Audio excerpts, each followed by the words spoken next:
Hey, good morning. This is Wednesday, September the 16th. Um, really concerned about some of the questions you're turning in on the river. And I've said this probably almost every day, but you have to restate the question if it's a short answer, and you have to write in a complete sentence. And some of you are still not doing that, and you lose a point every time you don't do that. So I'll be emailing your parents today if your grade in English is not good. Don't forget the IXL X1 sixth grade language arts you can do for extra credit, which will really help your grade. So you want to make sure that you do that. Social studies, you need to get back on ReadWorks from last week. I was looking at the ReadWorks, and remote students only had done 3. Maybe someone did 4, but I think basically 3, and there are 7. So you need to do all 7. That's 30 points for 3 and 40 points for the second one. So you need to get back on there today and finish that up. Don't forget to turn me in your work. On Friday, I will send emails of any work that you are missing. So you don't want those counted as zeros. You want to make sure you turn them in.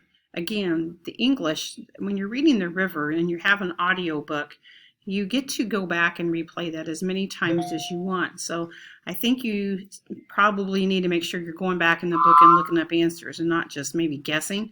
That would probably be good for your grade. There's plenty of time to improve your grade, but you need to start doing better on those questions. And you can always email me if you have any questions. And if you saw that we are not worrying about that daily log now, the state of Kansas has said that we don't have to do that. So that means you don't have to do that. So that should make life a little bit easier too. Today we're going to read chapters 20 and 21. We're going to, on chapter 1, Early Humans, we're going to do an IXL that goes along with that. It's IXL, it's A1 under social studies, 6th grade, and it should be the Neolithic period. So they're talking about those early period, prehistory, before they were writing things down. And you'll need to make sure you read carefully and answer. You have to do every stage until it says that you are done and complete, and that will be your grade for today for social studies. If you did not finish yesterday's 1-1, the fill in the blank, you need to make sure you do that sometime today because that was yesterday's work. Okay? All right, thanks.